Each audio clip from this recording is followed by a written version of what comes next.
Estuve pidiendo al Señor por algunas ovejas que necesitaban escuchar esta palabra. Probablemente no estén. El otro Señor se encarga de que no vengan, hermanos. Pero los que estamos vamos a meditar en este tema que es sumamente importante. Amén. Abra su corazón.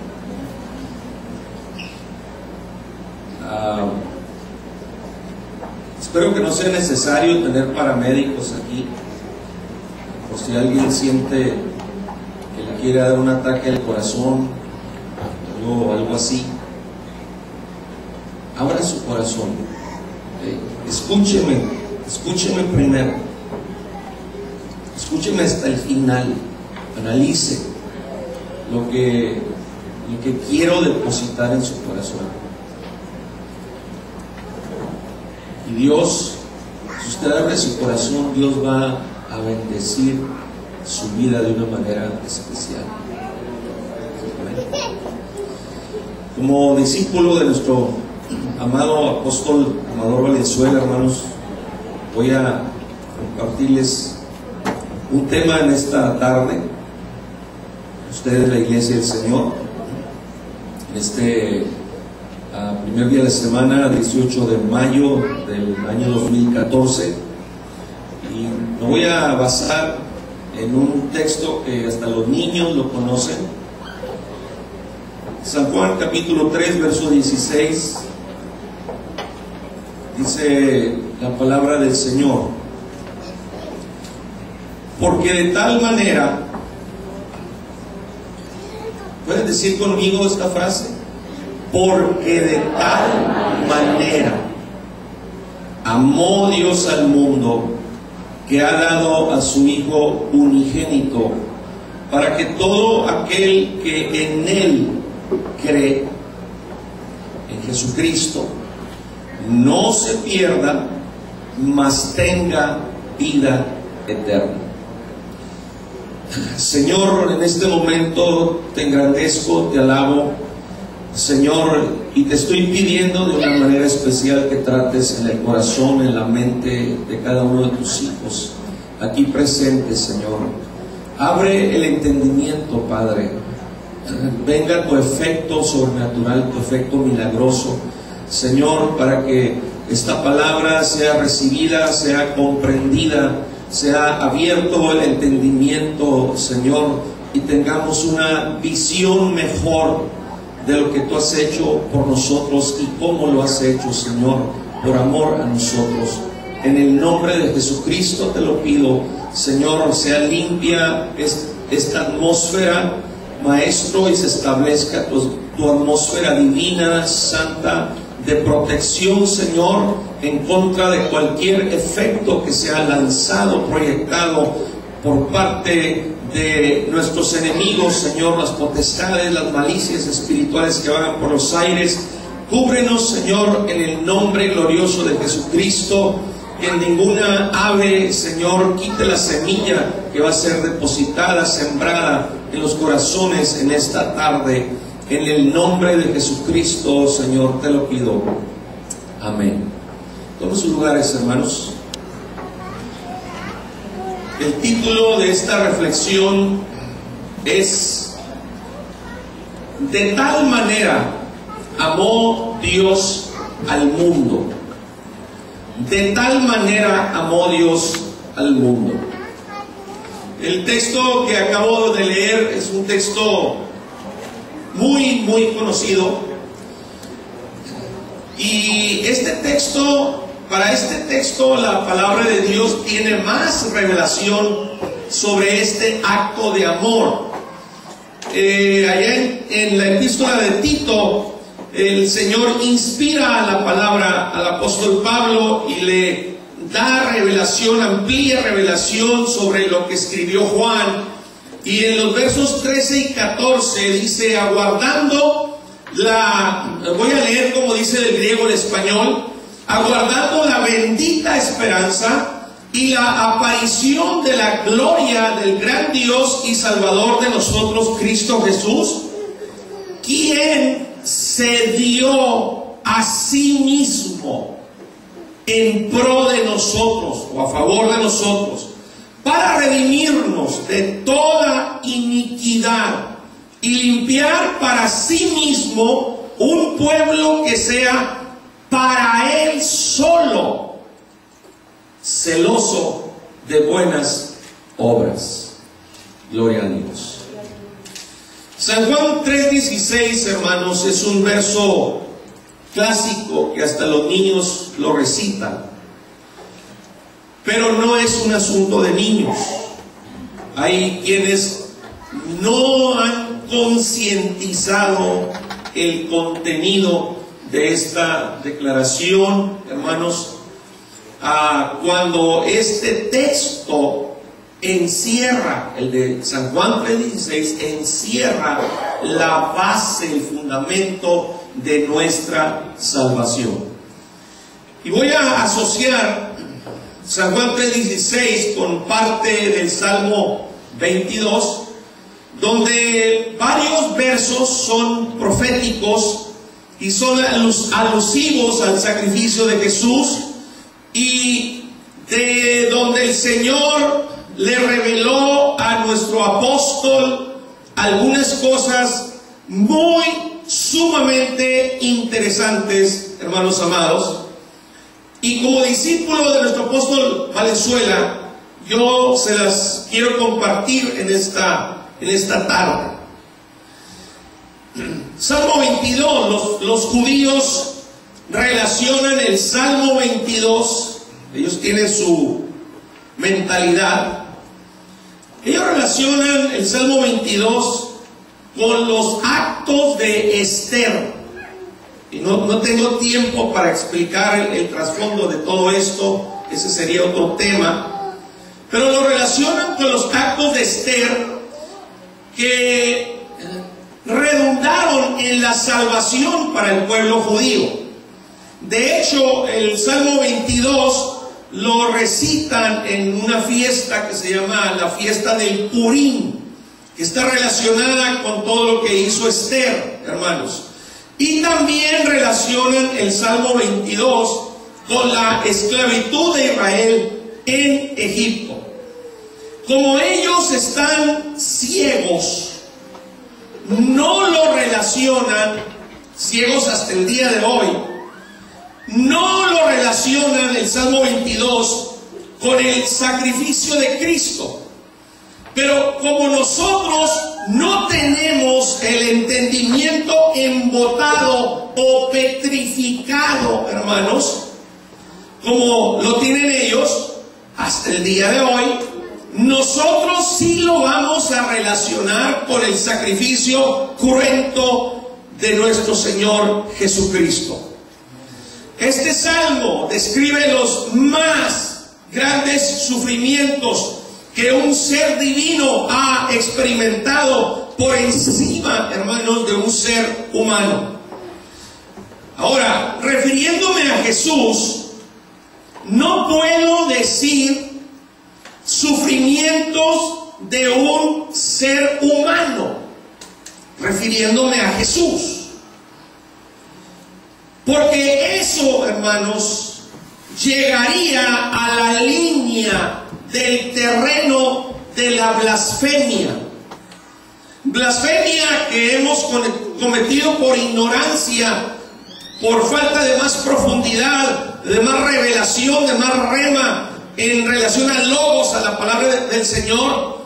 Porque es un error decir que Jesús literalmente era un ser humano.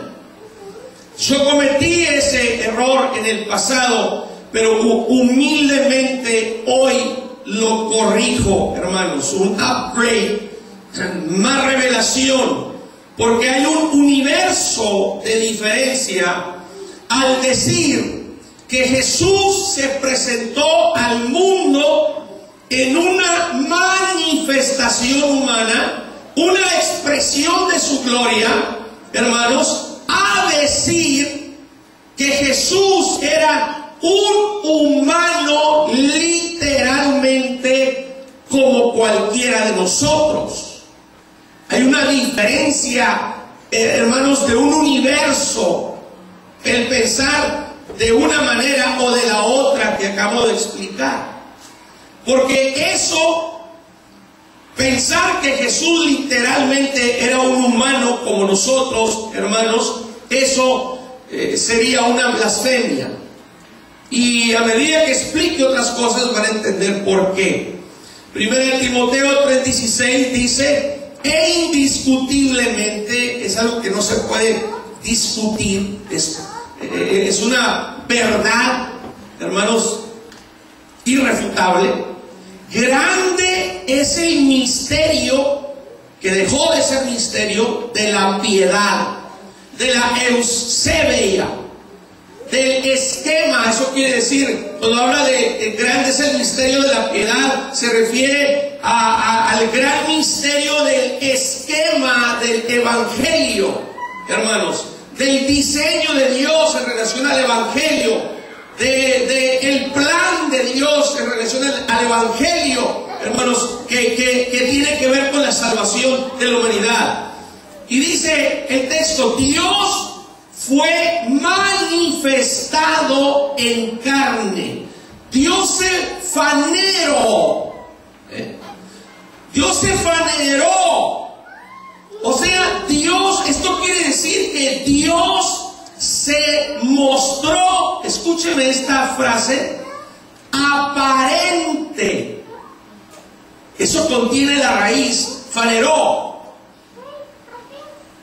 que en español se manifestó, se faneró. Quiere decir que Dios se mostró aparente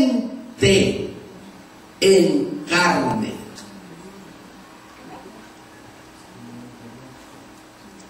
Realmente, la naturaleza del cuerpo de Jesús es la naturaleza de Dios. No es la naturaleza humana. La carne es la carne de la manifestación de Dios aparentemente como humano. Pero su naturaleza no es literalmente carne humana, sino esencia divina.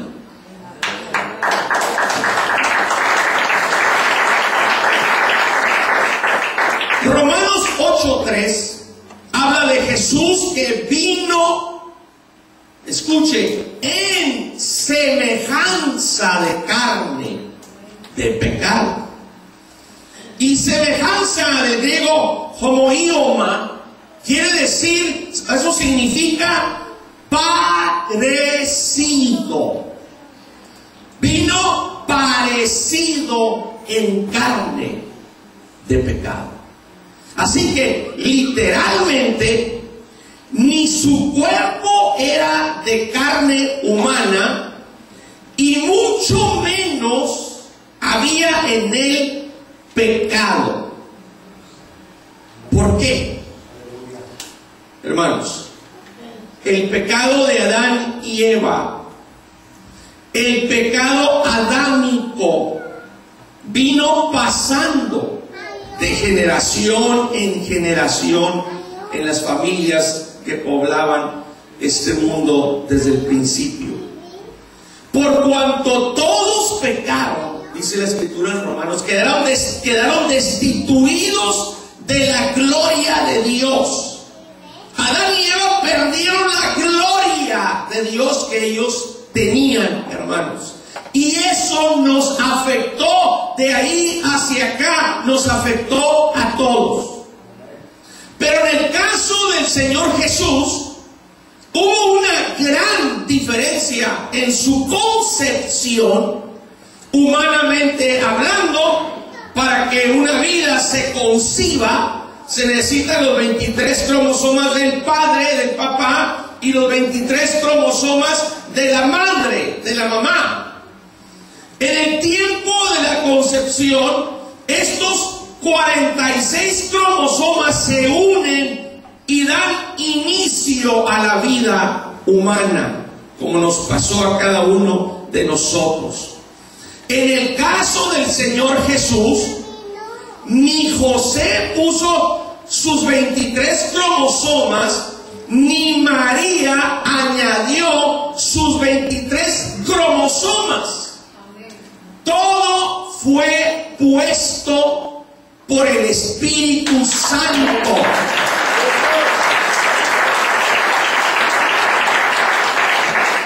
¿En dónde queda lo humano? ¿En dónde entra lo humano? Si no existen 23 cromosomas de un papá, ni 23 cromosomas de una mamá, todo lo pone, todo lo hace el Espíritu Santo. ¿Dónde quedó lo humano en Jesús? Porque si Él hubiera sido humano, hermanos, exactamente como nosotros, entonces, si su concepción hubiera pasado por el proceso que nosotros pasamos, entonces el Señor Jesús hubiera heredado el pecado adámico, hermanos. Y al suceder eso, Él no hubiera calificado para ser el Redentor del mundo. Porque ¿cómo un pecador puede salvar a la humanidad pecadora? ¿Se fija? ¿Cómo un pecador va a salvar a otro pecador? ¿Cómo alguien en quien hay pecado va a salvar a otro que tiene pecado, que vive en pecado? La Biblia mentiría al afirmar que Él fue sin pecado. Hebreos 7:26 dice que Él fue hecho más sublime que los cielos. Gloria a Dios. La Biblia dice que no conocía pecado. Y para que esto fuera posible, el vientre de María tuvo que ser usado solamente como una incubadora. Su manifestación fue como humano, pero literalmente no era un ser humano. Su carne era la carne de Dios, su sangre era sangre de Dios, carne divina, sangre divina. No era una carne como la nuestra.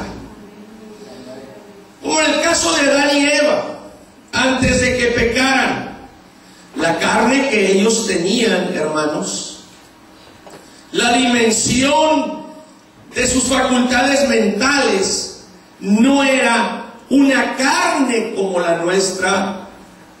Sus facultades mentales no eran como las nuestras, hermanos. De hecho, el Salmo 8, verso 5, habla de su estado original, del estado original de Adán. Dice que es aplicable a Adán y es aplicable a Cristo. Le has hecho poco menor que los ángeles y lo coronaste de gloria y de honra. Hermanos, cuando él peca, ella peca, la carne de sus cuerpos se degradó al momento de pecar. Antes de eso, de que cayeran en una trampa de Satanás, que el Señor lo reprenda, Adán podía moverse en una dimensión espiritual, así como se movía en el nivel natural terrenal, hermanos. De hecho, su cuerpo resplandecía, reflejaba la gloria de Dios. Su estatura era superior, era un hombre de mayor estatura, hasta bajó en su estatura, hermanos, cuando él cayó y ella cayeron en pecado.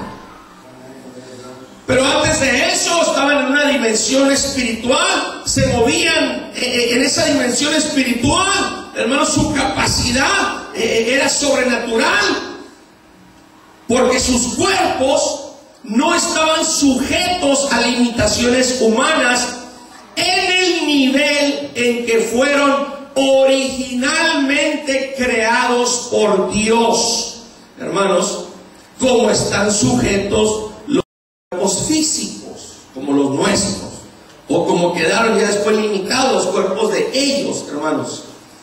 Y la prueba de ello, por ejemplo, son los ángeles, hablando de un cuerpo en otra dimensión. Los ángeles tienen la capacidad de humanarse, como en Génesis capítulo 18, o allá en Josué capítulo 5. Pero su carne no es como la carne humana. Su carne, cuando ellos se humanaban, su carne era carne de ángel. Su sangre era sangre de ángel. Igual, sin la contaminación del pecado adámico, obviamente. Así que, hermanos, el Señor se manifiesta en carne y se convierte en el cuerpo de Dios aquí en la tierra. Antes era el cuerpo de Dios allá en el cielo, sentado en su trono, como lo vio Isaías en el capítulo 6 y Ezequiel en el capítulo 1. Su cuerpo antes estaba en el cielo, sentado en el trono. Ahora es el cuerpo de Dios aquí en la tierra. Dice Colosenses capítulo 2, verso 9. Porque en Él, en Jesús, en Cristo, habita. ¿Todos pueden decir habita? Habita. Tiempo presente indefinido. Porque en Él habita corporalmente. En ese mismo cuerpo que estaba aquí en la tierra, fue visto en la tierra, que retornó al cielo, es el mismo cuerpo ahora en el cielo. Y Pablo está diciendo porque en Él habita corporalmente, en ese cuerpo que primero estaba en el cielo, luego se manifestó en la tierra y después regresó al cielo. Dice, habita corporalmente toda la plenitud de la deidad.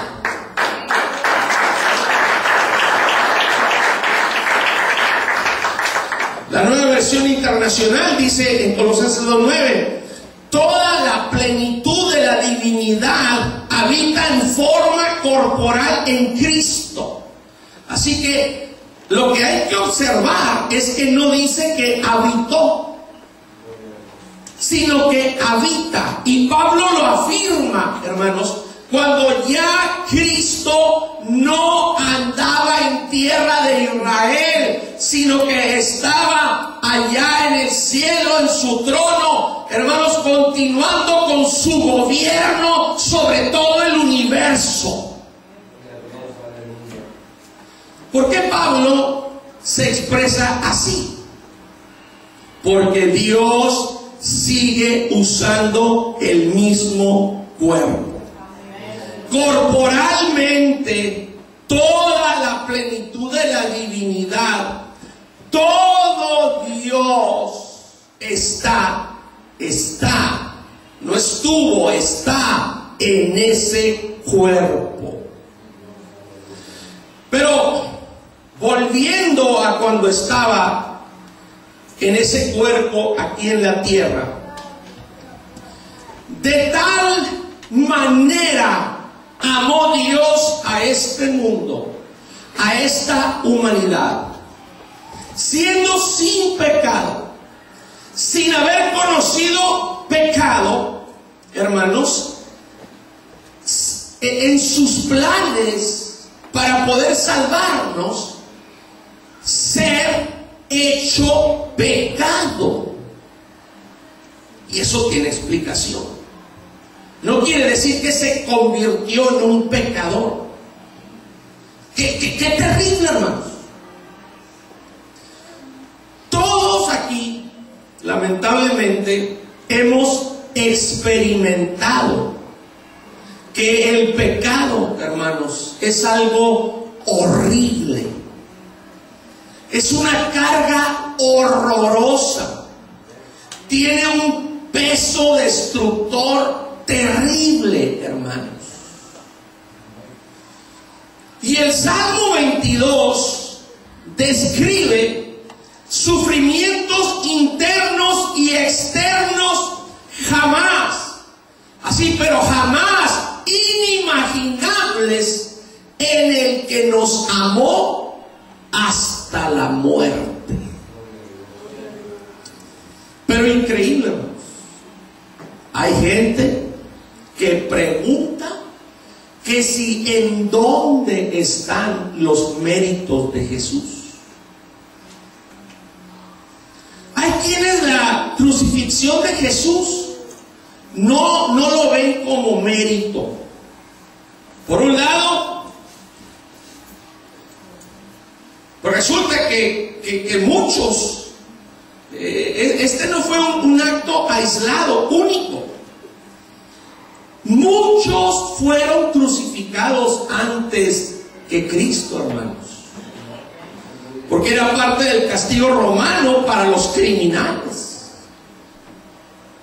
De hecho, mientras Jesús estaba crucificado, machacado y sangrando, había dos verdaderos criminales crucificados a los lados de Jesús.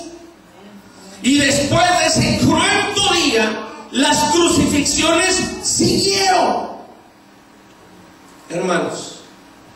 Pero está la blasfemia de pensar que en dónde están sus méritos. Algunos se atreven a decir, hermanos, que han sufrido más que Jesús. Hay quienes piensan hasta, por ejemplo, en miembros de sus cuerpos que ya no tienen, que han perdido. Hay quienes sienten que no hay nadie que sufra como ellos, hermanos. Las películas de la crucifixión en realidad no llegan a la profundidad de lo que sucedió. Así que consideremos un poco, hermanos, el Salmo 22 en algunas secciones que tienen su razón de estar escritas en la forma como quedaron escritas, hermanos. Escritura profética. Por ejemplo, en el Salmo 22, versos 1 al 2, ahí se trata de un grito desgarrador de alguien que está en un extremo sufrimiento. La Tanaj, la escritura hebrea de edición Katz, dice ahí: oh Dios mío, en un grito desgarrador, ¿por qué me has abandonado? La semejanza de humanidad preguntando a la divinidad. Estás lejos de mi salvación y de las palabras de mi grito. Así dice en hebreo, la escritura hebrea. De mi grito. Dice las palabras de mi clamor en la versión Reina Valera. Y estas palabras, hermanos, fueron dichas 1000 años antes de que Jesús fuese clavado en aquella cruz.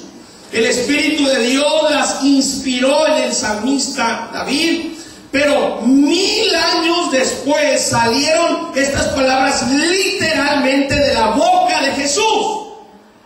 Allá en Mateo 27:46 dice: cerca de la hora novena, o sea, cerca de las 3 de la tarde, Jesús clamó a gran voz diciendo: Elí, Elí, lama sabactani. Esto es: Dios mío, ¿por qué me has desamparado?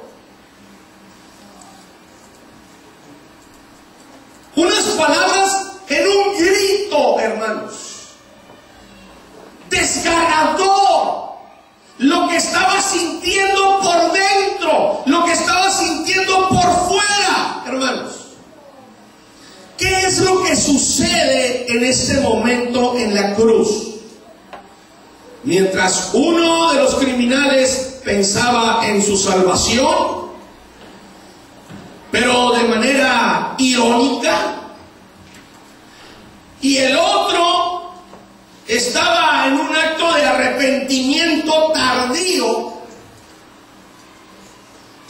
¿En qué estaba pensando Jesús en ese momento? ¿Por qué el grito desgarrador al que se refiere en el hebreo shagá, que se traduce por grito en el Salmo 22, verso 1? ¿Por qué ese grito desgarrador? Hermanos,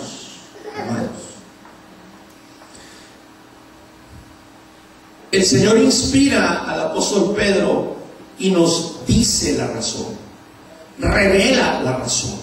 Primera de Pedro capítulo 2 verso 24 dice: quien llevó él mismo nuestros pecados en su cuerpo sobre el madero, para que nosotros, estando muertos a los pecados, vivamos a la justicia, por cuya herida fuisteis sanados.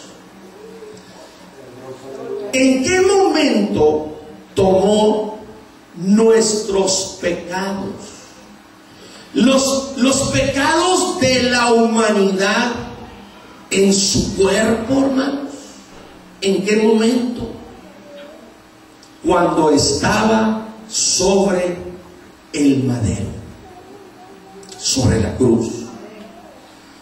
Al estar sobre el madero, en ese momento, por designación divina, fueron puestos literalmente, no simbólicamente, fueron puestos literalmente en su cuerpo los pecados ¿de quién? De toda la humanidad presente y futura hasta llegar hasta este segundo que estoy hablando. Hermanos, ¿se puede usted imaginar si usted y yo no podíamos con nuestros propios pecados? ¿Cómo nos redarguía la conciencia? ¿Y cómo nos redarguye cuando pecamos? ¿Puede usted imaginar la suma de millones y trillones de pecados, y más aún de cada ser humano sobre la faz de la tierra, de millones y millones de personas que han vivido y que han pecado a través de los siglos? Hermanos, todos los pecados de los que estamos en esta iglesia, en esta congregación, hacer la suma de todos los pecados, miles y millones y trillones, y ponerlos en un cuerpo, hermanos, en un solo cuerpo. Isaías 53:6 dice: el Señor cargó en él el pecado de todos nosotros. Así que, por esa razón, ese cuerpo no podía ser literalmente humano, porque hubiera sido imposible que resistiera, hubiera explotado. ¿Por qué cree usted que Lucas nos dice que cuando él estaba en el Getsemaní hasta sudaba como gruesas gotas de sangre? La intensidad del peso de la responsabilidad, el saber lo que le iba a pasar al llegar a ese madero. Hermanos, no existe un cuerpo humano que lo pueda resistir, hermanos, o que pudiera resistir todos los pecados de la humanidad. Porque no podíamos, cada uno de nosotros en lo individual, ni siquiera con nuestros propios pecados. ¿Por qué cree que hay gente que se suicida? Ya no aguanta, no soporta. Forzosamente el cuerpo de Jesús tenía que ser no humano. Tenía que ser el cuerpo de Dios. Tenía que ser un cuerpo todopoderoso para poder soportar que literalmente se pusieran sobre su cuerpo los pecados de toda la humanidad. Pero no solo se pusieron sobre él nuestros pecados. De acuerdo a Isaías 53, fue mucho más que eso. En Isaías 53, en el verso 4, ahí se nos revela que se pusieron sobre él nuestras enfermedades. Se pusieron sobre él nuestras dolencias. Sufrió nuestros dolores. En el verso 5 dice: herido por nuestras rebeliones, molido por nuestros pecados, el castigo de nuestra paz fue sobre él, y por su llaga fuimos nosotros curados.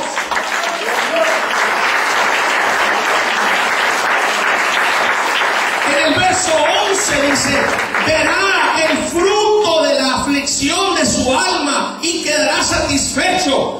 Por su conocimiento justificará mi siervo justo a muchos y llevará las iniquidades de ellos, hermanos.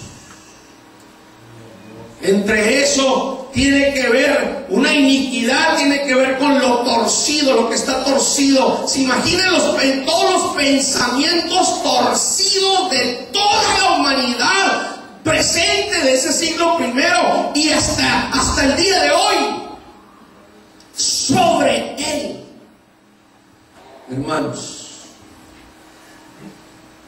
se cargó sobre él todo lo torcido en la vida, que había en la vida de cada ser humano. Todo lo torcido, los pensamientos, los sentimientos, las emociones, los actos, se cargó sobre él. El resumen nos arroja pecados, enfermedades, dolencias, iniquidades. En otras palabras, se cargó sobre él toda la miseria humana. Hermanos, todo esto puesto en su cuerpo cuando estaba en el madero entre las 12 mediodía y las 3 de la tarde. Segunda de Corintios capítulo 5 verso 21 dice: al que no conoció pecado, por nosotros lo hizo pecado. Al que no conoció pecado, por nosotros lo hizo pecado. Note que no dice que fue hecho pecador. Ojo, dice que lo hizo pecado. La palabra pecado es un sustantivo.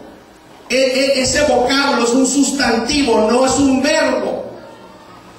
No se dedicó a pecar. El pecado no estaba en acción en Jesús. En otras palabras, Jesús, la expresión que fue hecho pecado, entiéndase que Jesús fue convertido en la víctima que pagó por el pecado del mundo. ¿Han ustedes escuchado cuando le cargan la culpabilidad a alguien y se dice, lo agarraron de chivo expiatorio? Cuando esa persona era inocente, pero le cargaron, hermanos,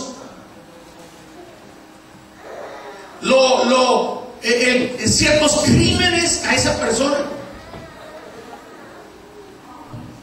Los gobiernos acostumbran a hacer eso.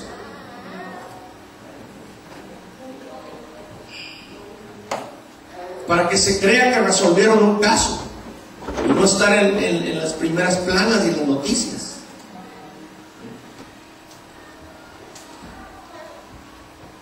Por eso, en la nueva traducción viviente, en esta misma escritura, 2 Corintios 5:21, dice: pues Dios hizo que Cristo, quien nunca pecó, fuera la ofrenda por nuestro pecado, para que nosotros pudiéramos estar en una relación correcta con Dios por medio de Cristo, hermanos.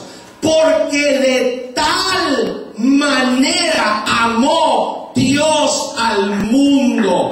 ¿Se fija de qué manera? El Santo de los Santos, hecho más sublime que los cielos, fue hecho pecado, es decir, se hizo responsable de los pecados de cada ser humano, de sus pecados, de sus enfermedades, de sus dolencias, de sus iniquidades, de toda su miseria. Cuando Él dijo en el jardín del Getsemaní, hermanos, ya en Lucas 22:44, Padre, si fuera posible que pasara en esta copa, dice en Lucas 22:44, y estando en agonía, oraba más intensamente, y era su sudor como grandes gotas de sangre que caían hasta la tierra. ¿Por qué? ¿Por qué esa intensidad dentro de su ser, hermanos?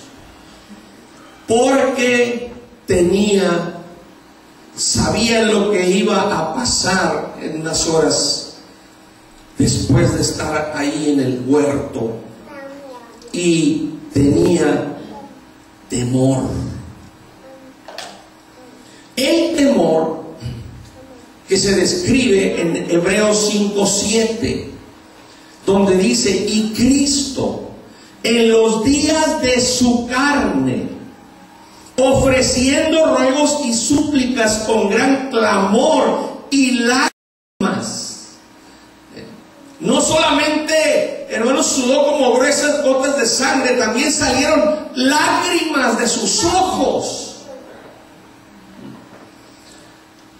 Fue oído a causa de su temor reverente.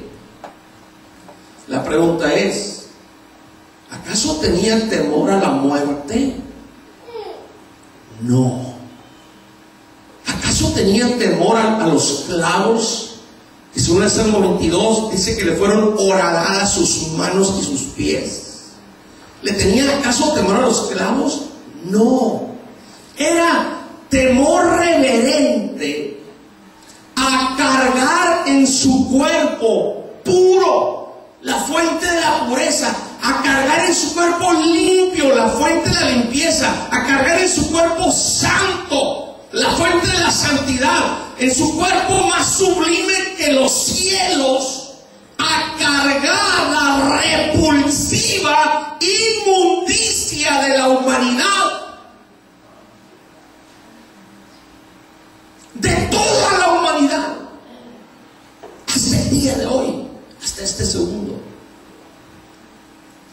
Para él que abomina, no al pecador, sino a todo tipo de pecado, porque de tal manera amó Dios al mundo. ¿Se fija de qué manera?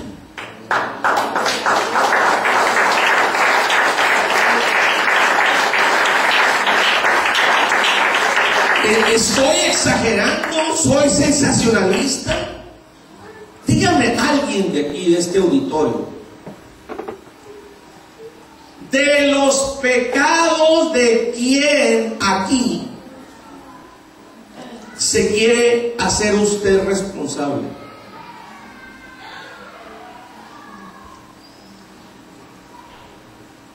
¿Quién de ustedes se pararía para decirme: Pastor Andrade, yo declaro que me hago responsable de los pecados de fulano de tal, que está aquí sentado?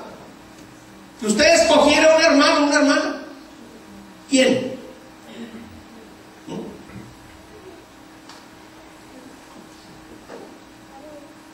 ¿Quién de ustedes quiere cargar con el peso del pecado de alguien más?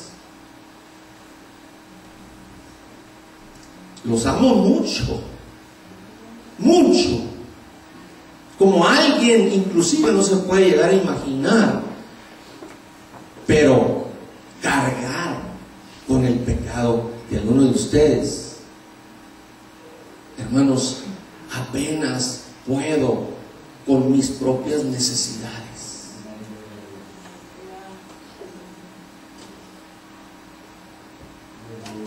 Por eso fue un grito desgarrador profetizado en el Salmo 22, verso 1, por el trasfondo de todo lo que acabo de explicar. Hermanos amados, ¿se imagina ser puesta toda la inmundicia de la humanidad sobre Él, en su cuerpo santo?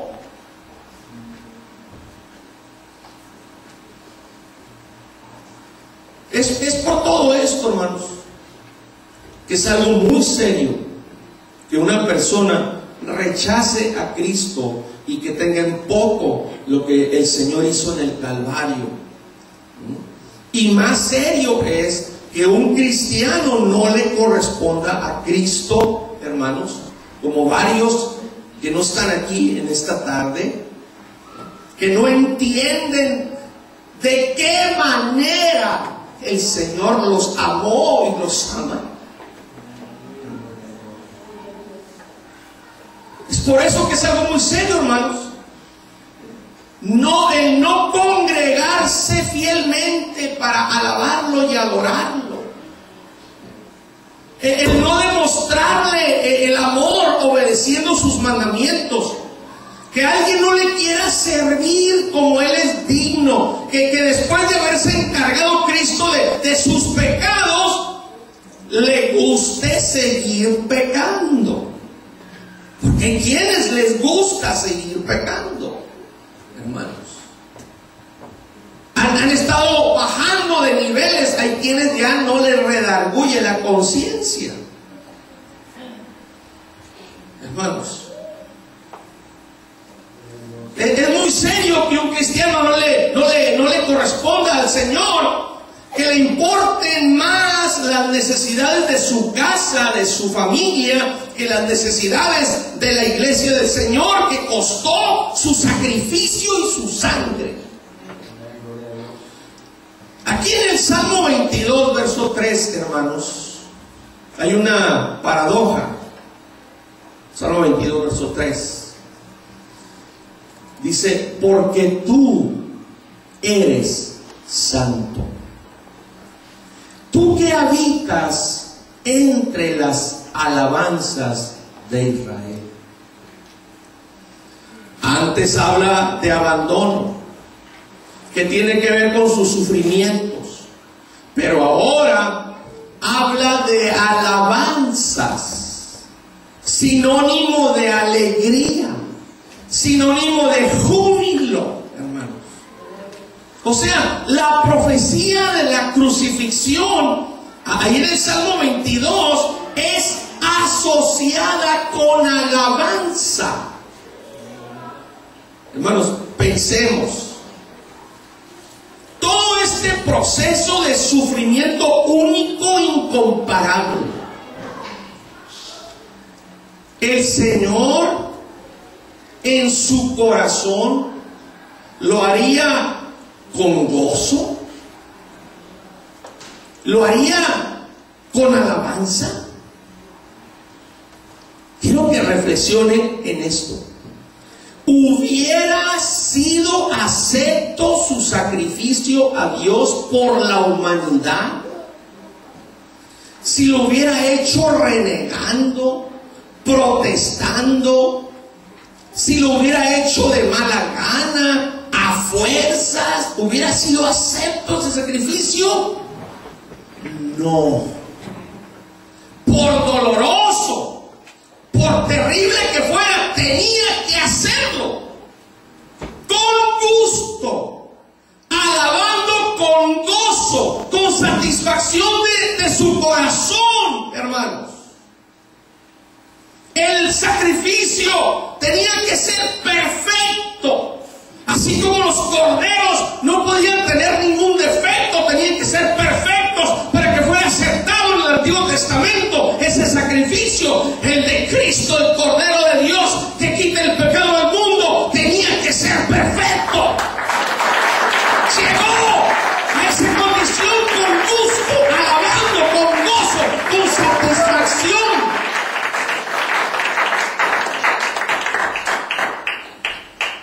Y nosotros, hermanos, ¿cuántas cosas hacemos para Él a fuerzas, de mala gana, renegando, protestando, murmurando, criticando, con cara de funeral, sin importarnos para quién lo hacemos así? ¿Cuántas cosas ni siquiera las queremos hacer para Él, hermanos? Porque en nuestro corazón ni siquiera nos acordamos de su sacrificio. Cuando Él de tal manera nos amó, hermanos, y nos sigue amando a pesar de todo, de lo que acabo de decir y muchas cosas más. Hebreos 12:2 dice: puestos los ojos en Jesús, el autor y consumador de la fe, el cual por el gozo puesto delante de Él sufrió la cruz. Él se estaba gozando al estarse sacrificando de tal manera por ti, por ti, por ti, por ti y por mí.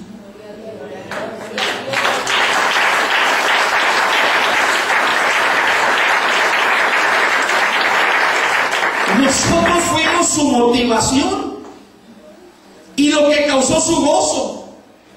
El ver nuestra conversión, hermanos. Pero ¿saben qué estaba pensando? ¿Qué es lo que lo motivó, hermanos? No nuestra conversión, el principio de nuestra conversión. El principio. ¿Se acuerda usted cómo era al principio?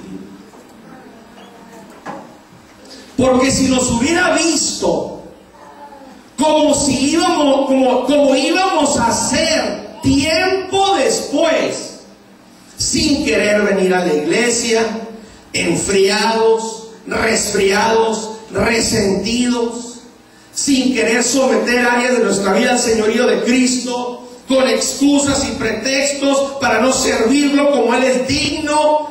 Todo esto y muchas cosas más, no creo que le hubieran motivado en la cruz, hermanos. Fue el principio de nuestra conversión. Aleluya. Hermanos, cuando si alcanzamos el privilegio de la misericordia de Dios, fue, hermanos, para algo que Dios espera de cada uno de nosotros. Si ahorita le pregunto uno por uno, ¿por qué? ¿Para qué tuvo misericordia de usted, hermano? ¿Para qué tuvo misericordia de usted, hermana? Sería interesante escuchar las contestaciones, pero quiero que escuche lo que Dios espera de mí y de usted. 1 Corintios 7:25. Lo primero tiene que ver con el tema. Dice: en cuanto a las vírgenes, no tengo mandamiento del Señor, mas doy mi parecer.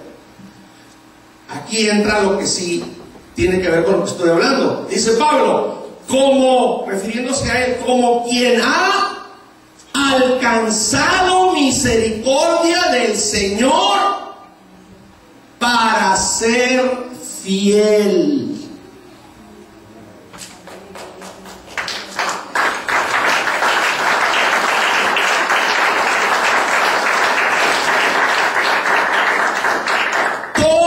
Todos los que no están aquí en este día ni lo han estado en otros muchos cultos atrás, hermanos, eso es fidelidad en respuesta a la misericordia de Dios, cuando no merecíamos nada, ni lo merecemos, ni lo mereceremos en lo que resta de la eternidad.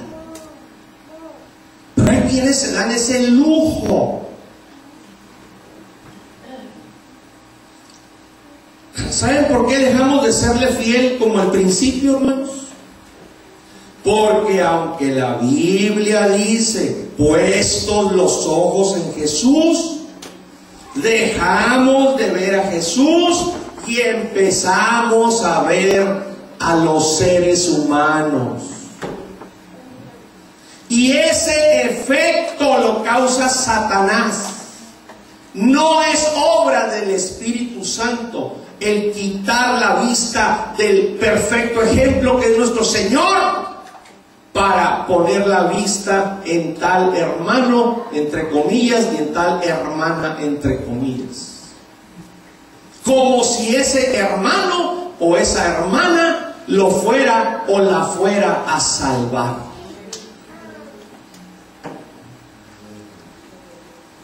Aleluya. Cristo dice: pon tus ojos en mí. Satanás dice: pon tus ojos en el humano. Así que, ¿la voluntad de quién estamos haciendo? ¿Es todo lo que Jesús hizo por nosotros en la cruz? No. Y todavía, repito, hay quienes no ven mérito en el sacrificio del Señor. En el Salmo 22, verso 7, en la Nueva Traducción Viviente, dice: todos los que me ven se burlan de mí, sonríen con malicia y menean la cabeza mientras dicen. Una pregunta: ¿todos los que lo miraban ensangrentado se burlaban de él?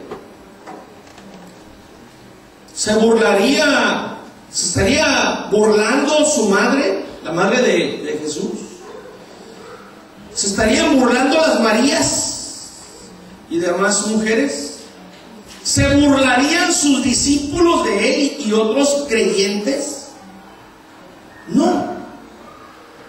A la vista humana se burlaban ciertos judíos, algunos sacerdotes judíos, algunos soldados romanos. Pero en el Salmo 22, hermanos, en el verso 12, dice: me han rodeado muchos toros, fuertes toros de Basán, me han cercado. ¿Puede usted imaginarse toros en el monte Gólgota? ¿Qué pasa en las pamplonadas? Sueltan los toros y se quedan muy a gusto ahí paraditos hasta que llegue el toro y los aviente por los aires. ¿Ustedes creen que la gente iba a andar ahí, estar ahí parada, estática en el Gólgota? ¿Usted imagínense toros en el monte Gólgota? Hermanos, no hubiera habido gente alrededor de Jesús. Y no, esos toros están en los altos del Golán, allá en la Galilea. En el Salmo 22, verso 13 dice: abrieron sobre mí su boca como león rapaz y rugiente. ¿Puede usted imaginarse leones en el monte de la calavera alrededor de la cruz? Salmo 22, 16 dice: porque perros me han rodeado, me han cercado cuadrilla de malignos, horadaron mis manos y mis pies. ¿Puede usted imaginarse perros en el monte Calvario? Bueno, ya hablando de perros, alguien puede pensar que sí fuera posible que anduvieran perros. Pero como no creo que había un carrito de venta de tacos, tampoco había perros. Muy común allá en países hispanos, ¿no? Cuando está un carrito de tacos, siempre no faltan los perritos que andan ahí.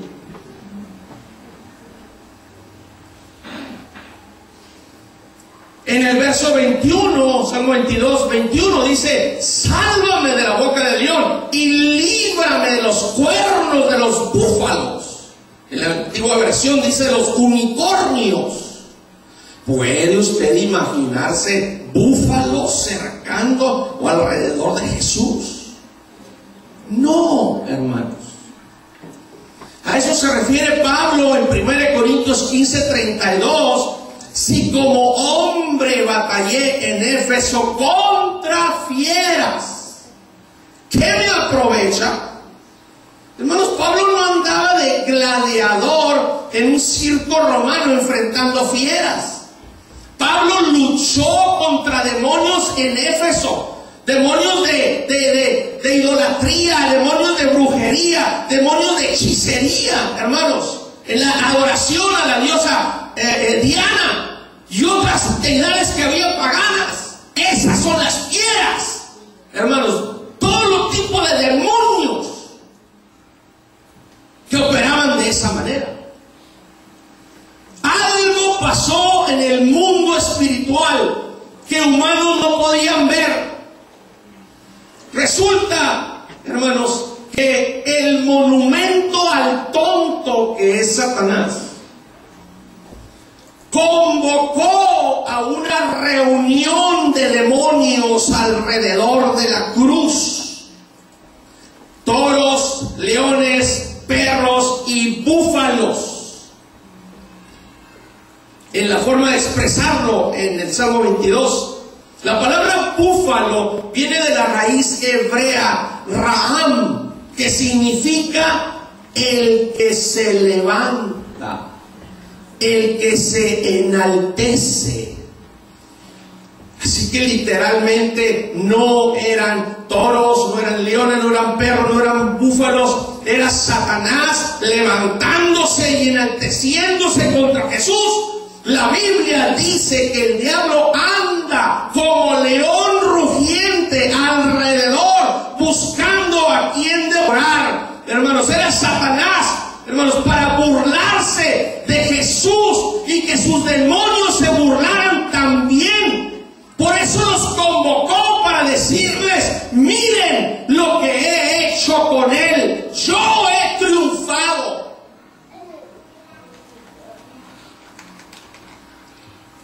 Para Satanás, ese iba a ser su mayor triunfo, su mayor victoria, supuestamente el haberlo crucificado.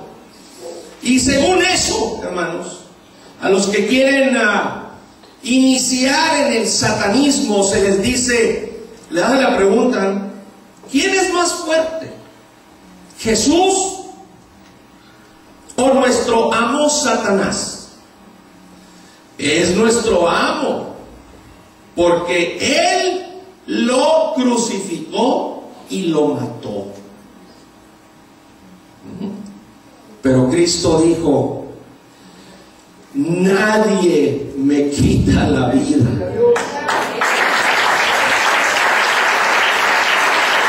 sino que de mí mismo la pongo, porque tengo poder para ponerla y tengo poder para volverla a tomar. Sí, ofrenden aplausos al Señor, hermanos amados. ¡Aleluya!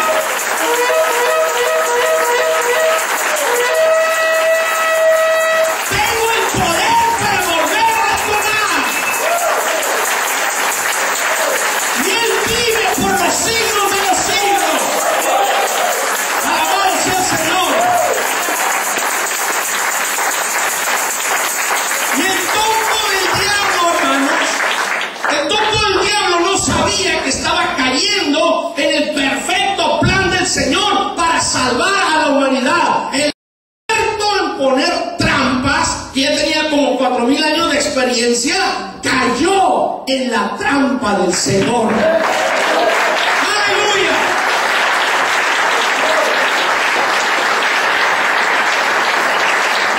¿Ustedes creen que si el diablo hubiera sabido que influir en los judíos expertos en la ley de Moisés para que crucificaran a Jesús, si él hubiera sabido que influir en ellos para crucificar a Jesús iba a ser su derrota, ¿el diablo hubiera hecho eso? No, pero él no lo sabía, hermanos. Cayó redondito en el plan que el Señor tenía diseñado. Jesús, molido o machacado por nuestros pecados, con dolorosísimas espinas encajadas en su cabeza, como una pulpa, su carne ensangrentado de la cabeza a los pies, pero sus ojos espirituales abiertos, hermanos, ahí en la cruz, luchando por nosotros, contra un enemigo que la gente no podía ver. Hermanos, la gente solo veía lo físico. Ojo, hermanos, porque su lucha no era contra sangre y carne. Su lucha ahí en el Calvario era contra Satanás y los principados y los gobernadores y las potestades y las malicias espirituales, que en ese momento Satanás los convocó para decir: lo he vencido, miren cómo lo tengo. Pero qué maravilloso que el Señor ahí crucificado estaba en actividad para mostrarle al diablo que era y es menos que nada ante él. Y estaba Jesús arreglando por nosotros el problema del pecado adámico, quitándole a Satanás el derecho legal sobre la tierra y quitándole a Satanás el derecho legal sobre nosotros.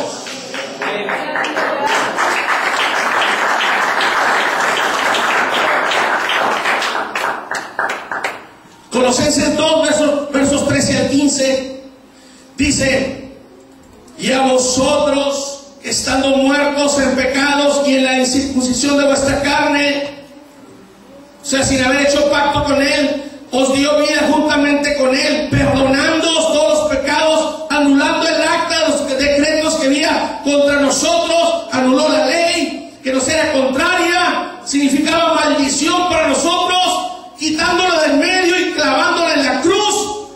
Atención en esta parte, en el verso 15, y despojando a los principados y las potestades, el Cristo es quien los exhibió públicamente, triunfando sobre ellos en la cruz.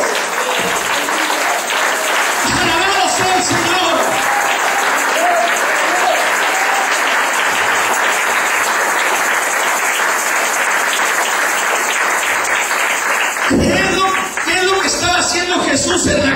hermanos, en el estado más débil, desangrado. Dice el Salmo 22:14, con huesos descoyuntados, para que diera la medida, los brazos y las piernas tenían que zafarle sus huesos de sus hombros y de sus caderas para poder meter los clavos en el lugar del madero que ellos querían.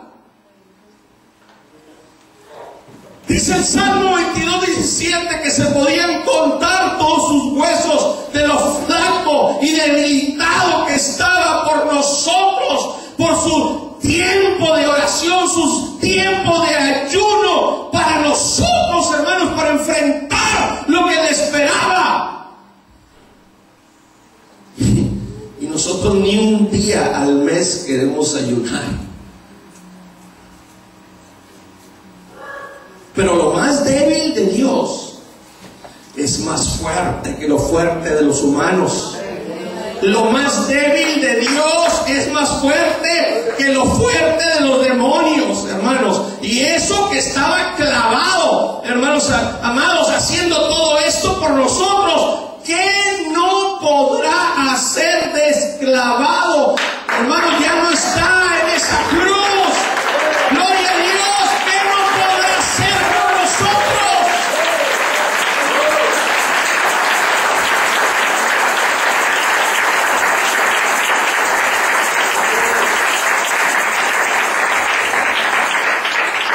Colosenses 2:15 dice, despojando a los principados y a las potestades. ¿Despojándolos de qué? Del derecho legal sobre nosotros. Los exhibió públicamente, triunfando sobre ellos en la cruz. Hermanos, durante su ministerio declaró algo muy interesante. Yo, por el dedo de Dios, echo fuera a los demonios. Y se antoja que estaba enseñando en Meñique.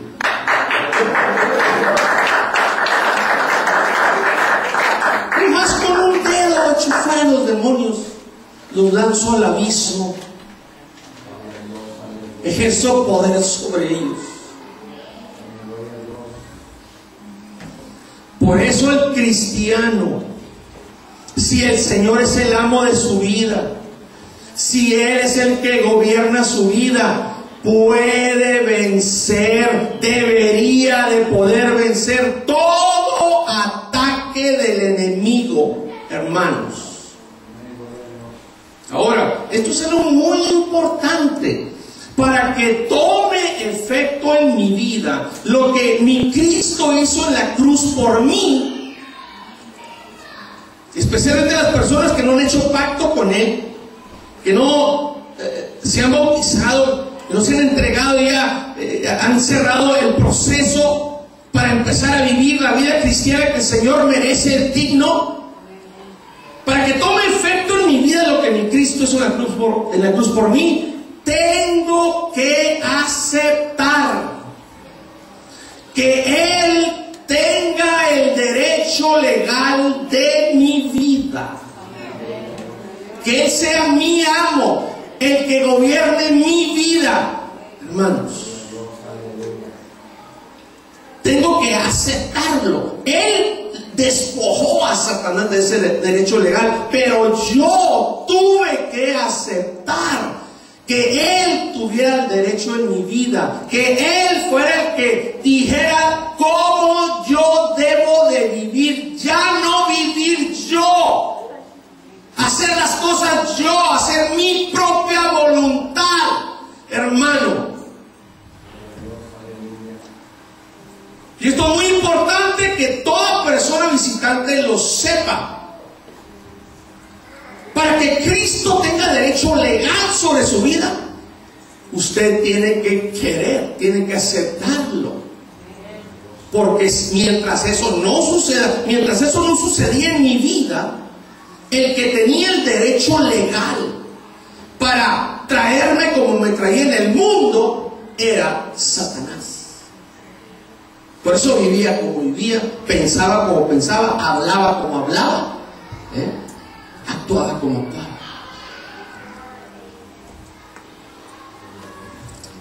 Termino con esta reflexión.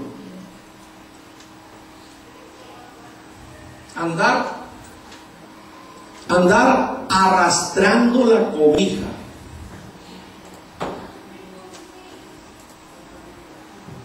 que ya no hay o qué hacer, que ya estoy en depresión, que ya me quiero desaparecer, que ya me quiero suicidar, que ya quiero terminar con todo.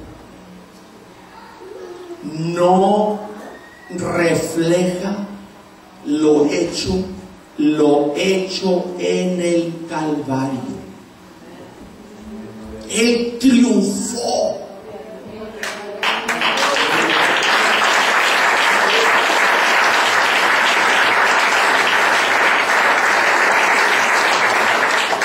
Obtuvo el triunfo, la victoria por nosotros. Él, hermanos, allá hace como 2000 años, sufriendo, cuando todavía ni existíamos, allá hace como 2000 años, sufriendo y luchando por nosotros, para derrotar a Satanás y a sus demonios, para darnos la victoria. Y nosotros hoy en día, haciéndole caso al enemigo para vivir en derrota. Hermanos, casi sin luchar nada contra él o contra sus demonios. Hermanos, yo me quedo asombrado, impactado, asustado, hermanos. Hay quienes casi no ofrecen ninguna resistencia. Fácil el enemigo influye en su forma de pensar. Fácil le falla al Señor. Fácil vive en un cristianismo superficial. Fácil vive en un cristianismo forzado, hermanos. Forzado.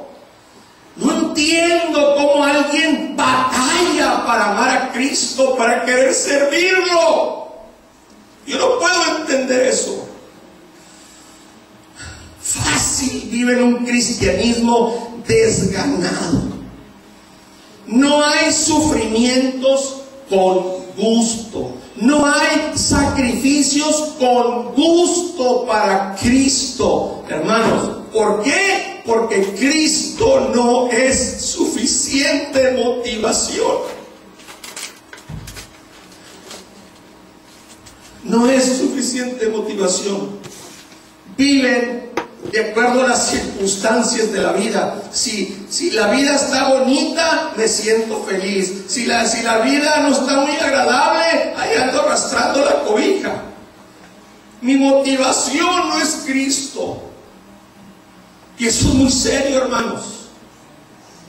Pero ahora, ese es un análisis en segundos de nosotros. Analicémoslo a Él. En Hebreos 2:9 dice: pero vemos a aquel que fue hecho un poco menor que los ángeles, a Jesús coronado de gloria y de honra, a causa del padecimiento de la muerte, para que por la gracia de Dios gustase la muerte por todos.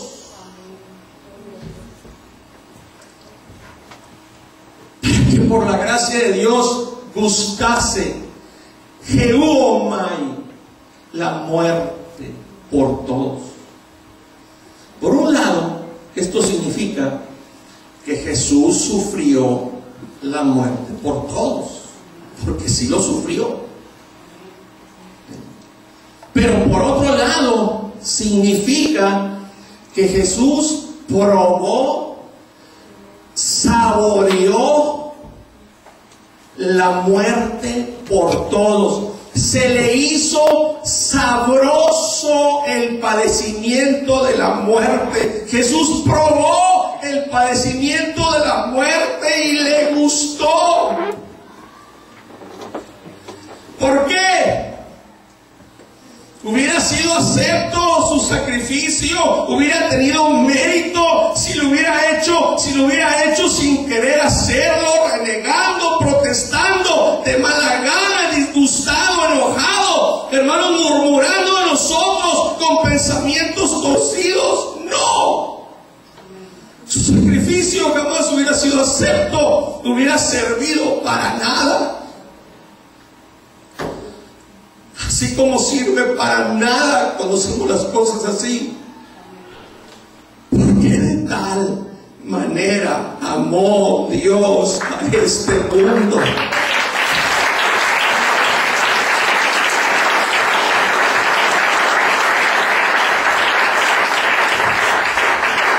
Y nosotros no queremos sufrir por Él. A nosotros no nos gusta sacrificarnos por Él. Con cualquier sufrimiento ya no queremos venir a la iglesia. Cristo siempre paga las consecuencias de nuestro desamor a Él. Y a Él, hermanos, ¿qué lo motivó en esa situación? ¿Ah? Usted y todos los que iba a salvar. Nosotros sí fuimos motivación para Él. Él no es motivación para nosotros. Ese es nuestro grave problema. Nosotros sí lo motivamos a Él en esa condición, y Él no es motivación para nosotros.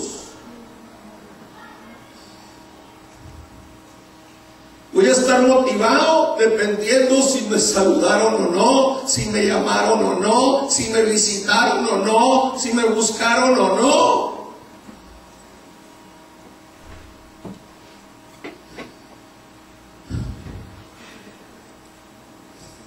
Cuando Él, Isaías 53:3 dice: despreciado y desechado entre los hombres, varón de dolores, experimentado en quebranto, y como que escondimos de Él el rostro, fue menospreciado y no lo estimamos. ¿Sabía usted que eso que le pasó a Jesús no le pasó solamente durante su ministerio? No se cumplió esta profecía solamente durante su ministerio y finalmente cuando estaba en la cruz. No, le sigue pasando ahorita con nosotros. Se sigue cumpliendo Isaías 53:3, hermanos amados. No lo apreciamos. Todos los que no están aquí, ¿ustedes creen que verdaderamente aprecian al Señor? ¿Aprecian su sacrificio en el Calvario? ¿Entienden lo que hizo? ¿Cómo? ¿De qué manera los amó? Lo desechamos en nuestras desobediencias. No buscamos su rostro en oración como debiéramos. Lo desechamos, no lo apreciamos. Con nuestro estilo de vida cristiana lo menospreciamos y no lo estimamos. Ni siquiera nos queremos, intentamos parecernos a Él. Y aún así, de tal manera nos ama y nos sirve y nos bendice y nos ayuda y nos protege y nos da de su gracia y nos tiene misericordia, y cada mañana son nuevas.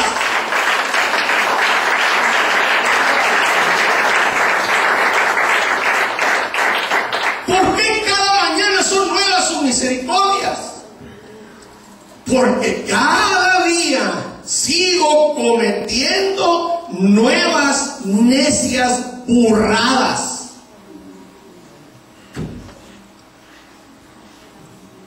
Todos los días la misma necedad. cometiendo errores y errores. Hermanos, un estilo de vida que no le da honra y gloria, que no le está respondiendo a la manera como Él me amó. No hay nada que Cristo necesite cambiar. Él es perfecto. Yo soy el que cuando voy a cambiar.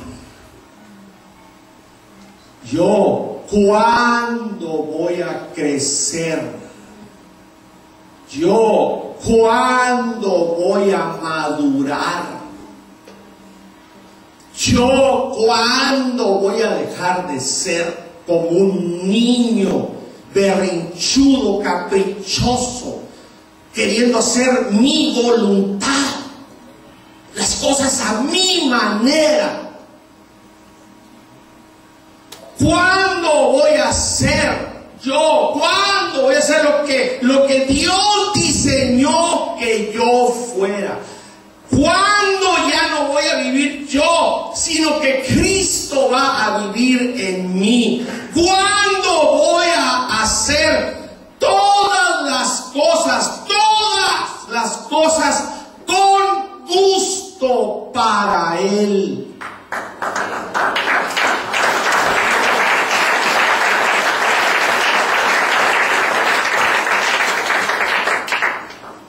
Él gustó la muerte, la probó, la saboreó, hermanos, porque tú fuiste y yo fuimos su motivación.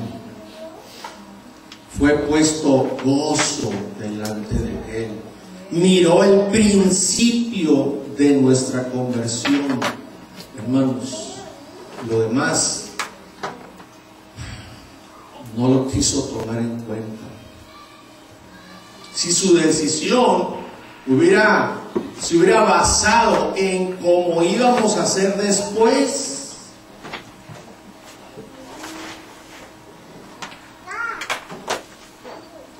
Él no necesita cambiar.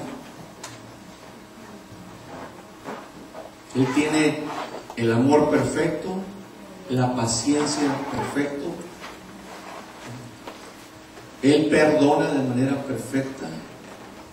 Jamás ni un segundo deja de hacernos el bien, aunque le pagamos con el mal. Él no necesita cambiar. Nosotros, hermanos,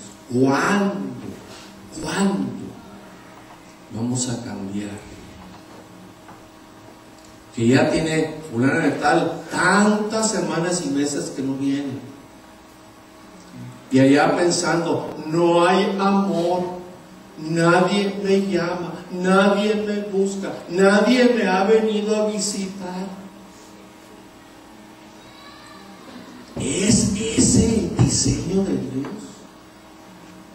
Para eso sufrió lo que sufrió, hizo todo, y me he quedado corto. Esta es una introducción de lo que el Señor hizo en el Calvario.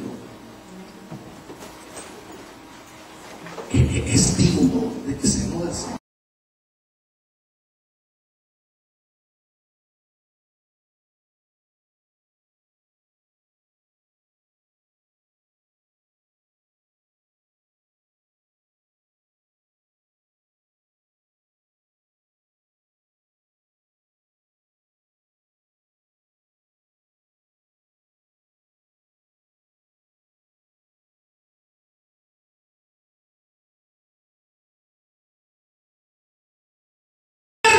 Poner trampas, que ya tenía como 4000 años de experiencia, cayó en la trampa del Señor. ¡Aleluya!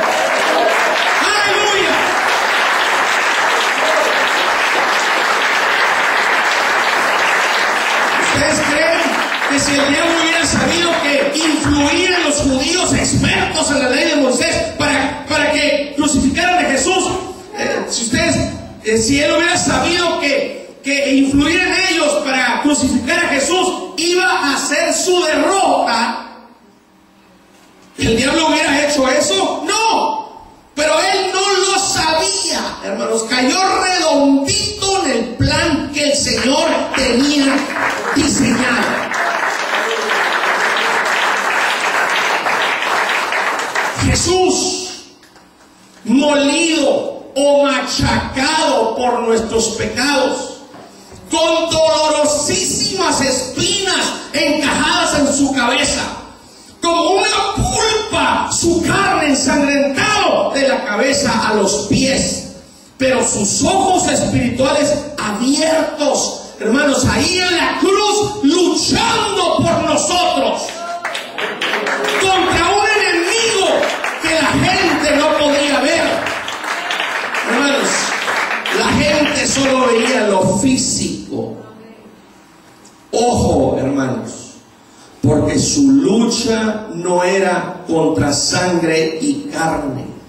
Su lucha ahí en el Calvario era contra Satanás y los principados y los gobernadores y las potestades y las malicias espirituales, que en ese momento Satanás los convocó para decir: lo he vencido, miren cómo lo tengo.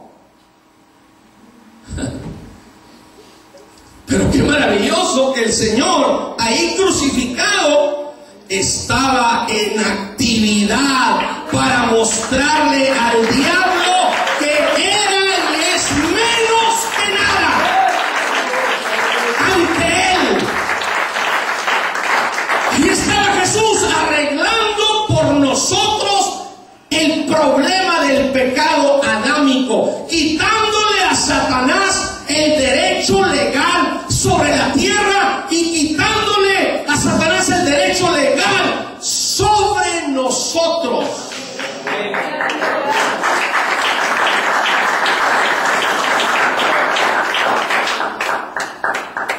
Colosenses 2, versos 13 al 15, dice: y a vosotros, estando muertos en pecados y en la incircuncisión de vuestra carne, o sea, sin haber hecho pacto con él, os dio vida juntamente con él, perdonándoos todos los pecados, anulando el acta de los decretos que había contra nosotros, anuló la ley que nos era contraria, significaba maldición para nosotros, quitándola del medio y clavándola en la cruz.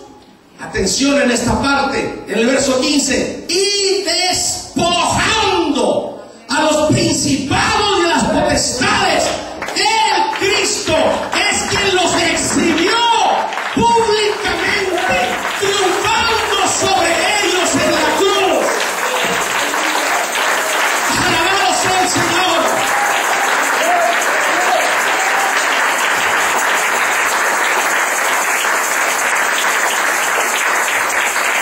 ¿Qué es lo que estaba haciendo Jesús en la cruz, hermanos? En el estado más débil, desangrado, dice el Salmo 22:14, con huesos descoyuntados, para que diera la medida, los brazos y las piernas tenían que zafarle sus huesos de sus hombros y de sus caderas para poder meter los clavos en el lugar del madero que ellos querían. Dice el Salmo 22:17 que se podían contar todos sus huesos de lo flaco y debilitado que estaba por nosotros, por su tiempo de oración, sus tiempos de ayuno para nosotros, hermanos, para enfrentar lo que le esperaba. Y nosotros ni un día al mes queremos ayunar. Pero lo más débil de Dios es más fuerte que lo fuerte de los humanos. Lo más débil de Dios es más fuerte que lo fuerte de los demonios, hermanos. Y eso que estaba clavado, hermanos amados, haciendo todo esto por nosotros, ¿qué no podrá hacer desclavado? Hermanos, ya no está en esa cruz. Gloria a Dios, ¿qué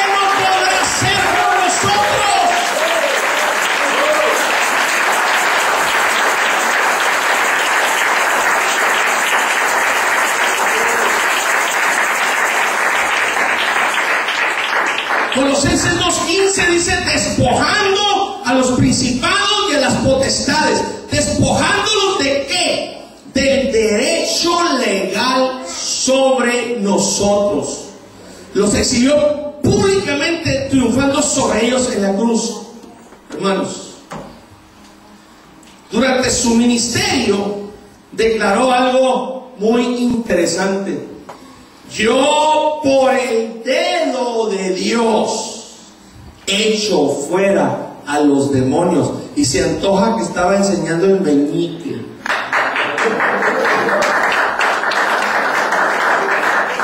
Y más con un dedo echo fuera a los demonios, los lanzó al abismo, ejerció poder sobre ellos.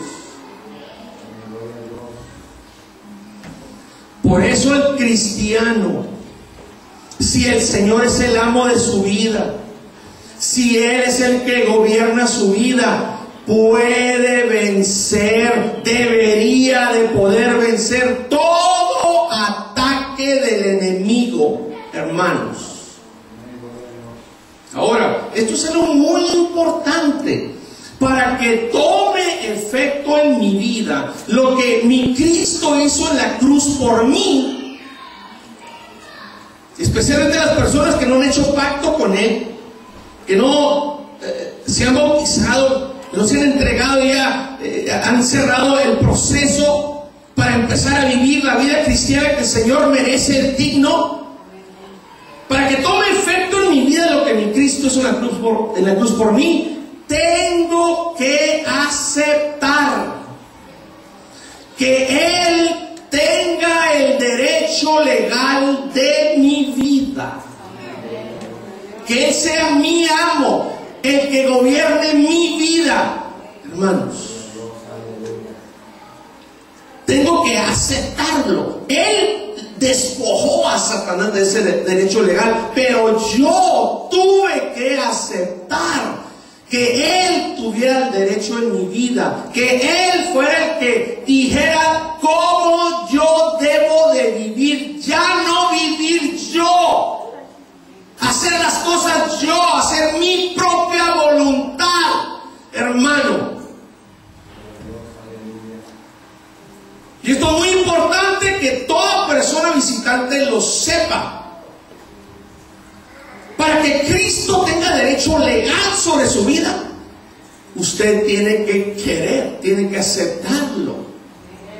Porque mientras eso no sucedía en mi vida, el que tenía el derecho legal para traerme como me traía en el mundo era Satanás.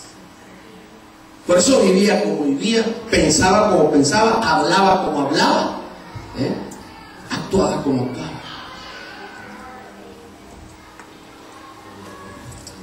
Termino con esta reflexión. Andar arrastrando la cobija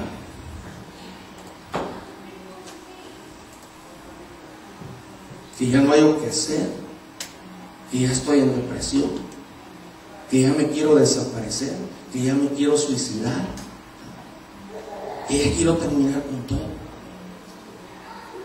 no refleja lo hecho en el Calvario. Él triunfó.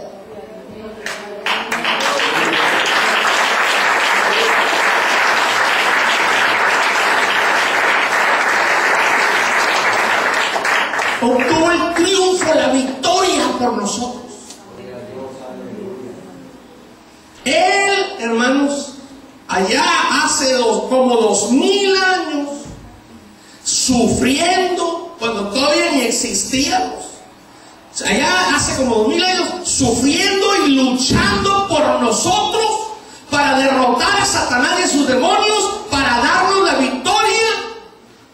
Y nosotros hoy en día, haciéndole caso al enemigo para vivir en derrota. Hermanos, casi sin luchar nada contra él o contra sus demonios, Hermanos, yo me quedo asombrado, impactado, asustado, hermanos. Hay quienes casi no ofrecen ninguna resistencia. Fácil el enemigo influye en su forma de pensar. Fácil le falla al Señor. Fácil viven un cristianismo superficial. Fácil vivir un cristianismo forzado, hermanos. Forzado. No entiendo cómo alguien batalla para amar a Cristo, para querer servirlo. Yo no puedo entender eso. Fácil viven un cristianismo desganado. No hay sufrimientos con gusto. No hay sacrificios con gusto para Cristo, hermanos. ¿Por qué? Porque Cristo no es suficiente motivación. No es suficiente motivación. Viven de acuerdo a las circunstancias de la vida. Si la vida está bonita, me siento feliz. Si la vida no está muy agradable, ahí ando arrastrando la cobija. Mi motivación no es Cristo. Y eso es muy serio, hermanos. Pero ahora, ese es un análisis en segundos de nosotros. Analicémoslo a Él. En Hebreos 2:9 dice: pero vemos a aquel que fue hecho un poco menor que los ángeles, a Jesús coronado de gloria y de honra, a causa del padecimiento de la muerte, para que por la gracia de Dios gustase la muerte por todos. Para que por la gracia de Dios gustase Jehová la muerte por todos. Por un lado, esto significa que Jesús sufrió la muerte por todos, porque sí lo sufrió. Pero por otro lado, significa que Jesús probó, saboreó la muerte por todos. Se le hizo sabroso el padecimiento de la muerte. Jesús probó el padecimiento de la muerte y le gustó. ¿Por qué? Hubiera sido acepto su sacrificio, hubiera tenido un mérito si lo hubiera hecho sin querer hacerlo, renegando, protestando, de mala gana, disgustado, enojado, hermanos, murmurando de nosotros con pensamientos torcidos. No, su sacrificio jamás hubiera sido acepto, no hubiera servido para nada. Así como sirve para nada cuando hacemos las cosas así. Porque de tal manera amó Dios a este mundo.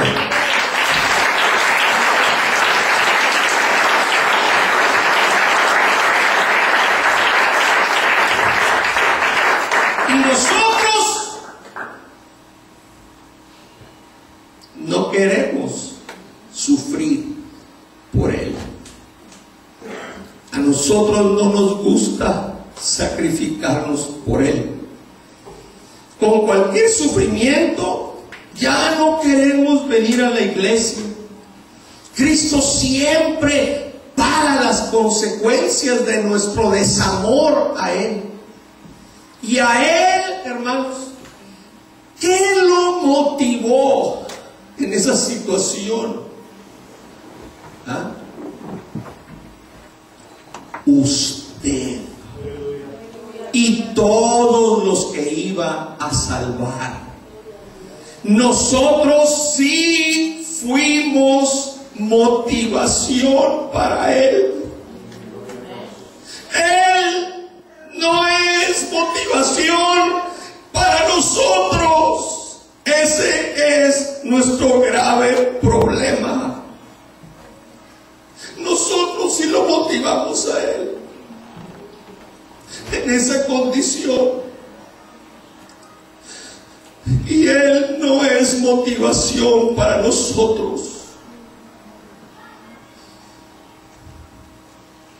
Voy a estar motivado dependiendo si me saludaron o no, si me llamaron o no, si me visitaron o no, si me buscaron o no.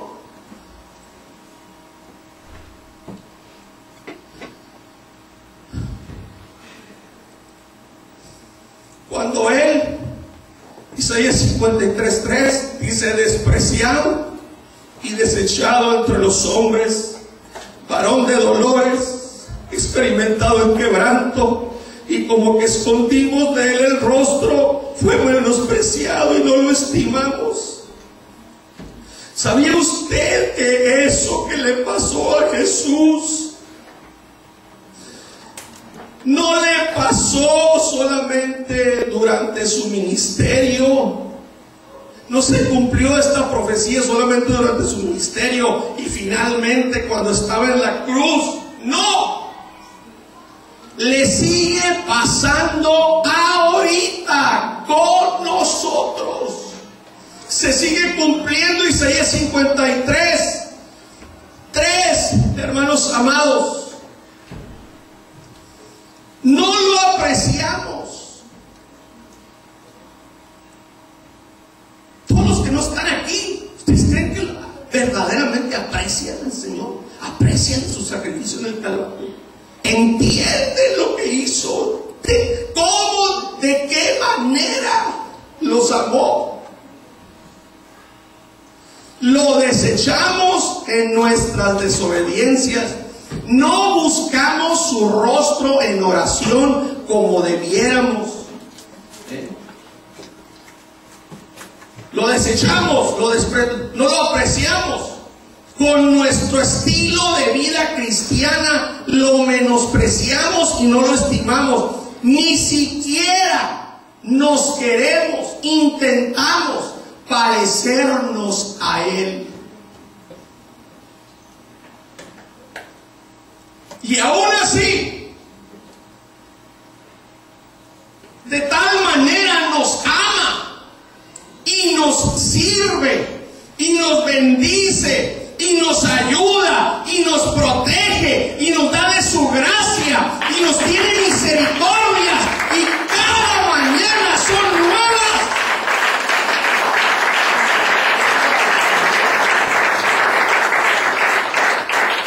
¿Por qué cada mañana son nuevas sus misericordias? Porque cada día sigo cometiendo nuevas necias burradas.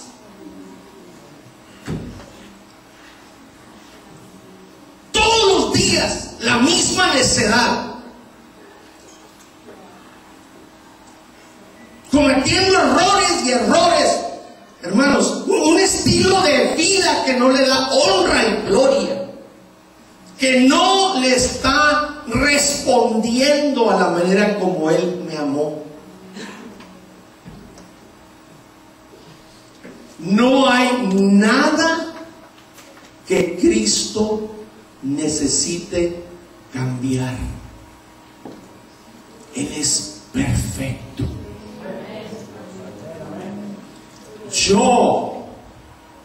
Yo soy el que cuando voy a cambiar, yo cuando voy a crecer, yo cuando voy a madurar, yo cuando voy a dejar de ser como un niño berrinchudo, caprichoso, queriendo hacer mi voluntad, las cosas a mi manera. ¿Cuándo voy a hacer yo? ¿Cuándo voy a hacer lo que Dios diseñó que yo fuera? ¿Cuándo ya no voy a vivir yo, sino que Cristo va a vivir en mí? ¿Cuándo voy a hacer todas las cosas, todas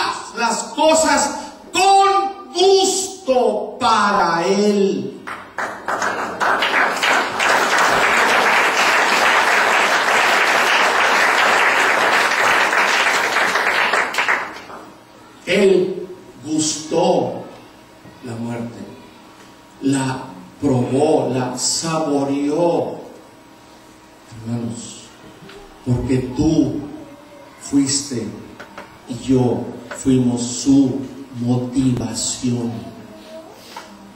Fue puesto gozo delante de Él. Miró el principio de nuestra conversión. Hermanos, lo demás no lo quiso tomar en cuenta. Si su decisión se hubiera basado en cómo íbamos a hacer después,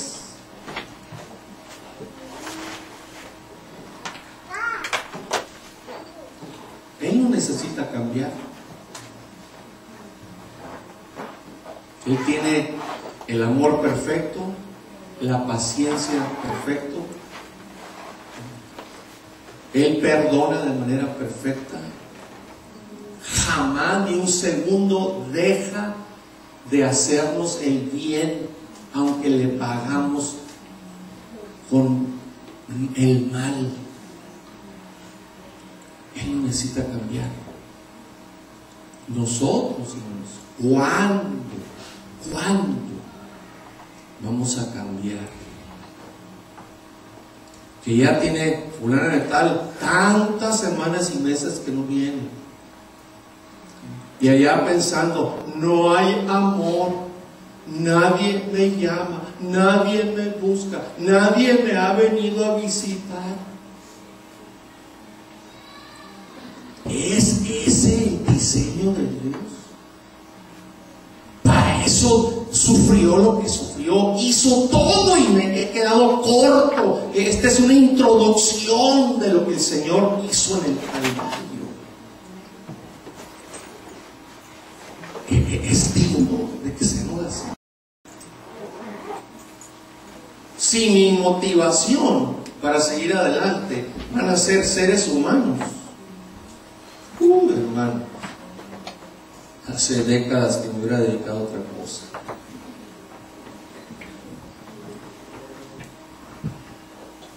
¿Cuándo vamos a cambiar? Había un hermano en la iglesia de San Isidro, California.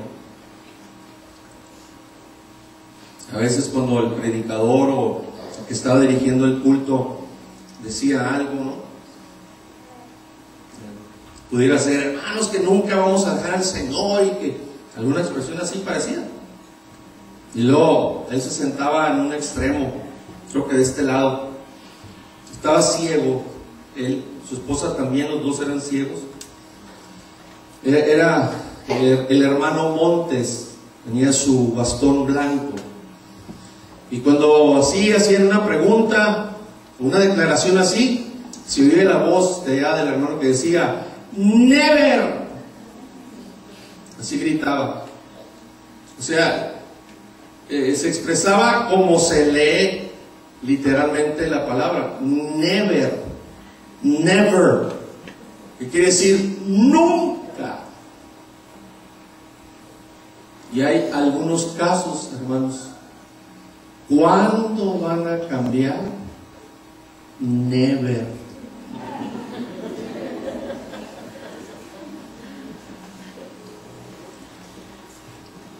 Never. Y el Señor los bendice y las bendice y les hace milagros que han necesitado.